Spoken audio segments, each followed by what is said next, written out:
There you go, sweetheart. Thank you For being such a good nanny. Thank you.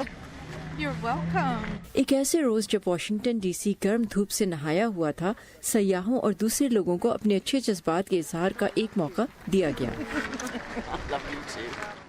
یہ 2.5 metre اونچی پھولوں کی دیوار ٹیلیفلورا نامی ایک کمپنی کا پروجیکٹ ہے۔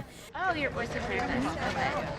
یہاں لوگوں کو خود اپنے لیے یا اپنے کسی خاص رشتے کے لیے گلدستے لینے کی دعوت عام ہے، چاہے آپ کا موجودہ تعلق اتنا باغ و بہار بے شک نہ ہو۔ The idea behind this is to اس کے پیچھے یہ خیال کار فرما ہے کہ لوگوں کو ایک علامتی دیوار کو گرانے کی دعوت دی جائے جو ہم اپنے عام زندگیوں اور رشتوں میں کھڑی کر لیتے ہیں، جیسے کہ پیار کرنے والوں کے ساتھ، ساتھ کام کرنے والوں، پڑوسیوں، یہاں تک کہ سیاست میں دونوں ہی جانب۔ مقامی پھول والے جن کی دکان نے یہ بوکے بنائے ہیں کہتے ہیں کہ اس خیال سے وہ فوراً ہی متفق ہو گئے تھے۔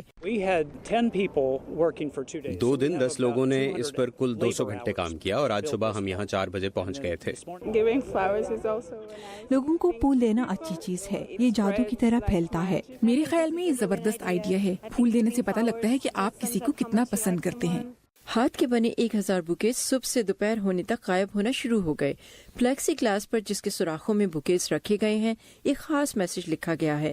پھولوں کی اس دیوار کے ختم ہو جانے کے بعد لوگ لو آؤٹ لاؤڈ پڑھ سکیں گے۔ رابرٹ رافیل کے ساتھ صبا شاہ خان، اردو VOA۔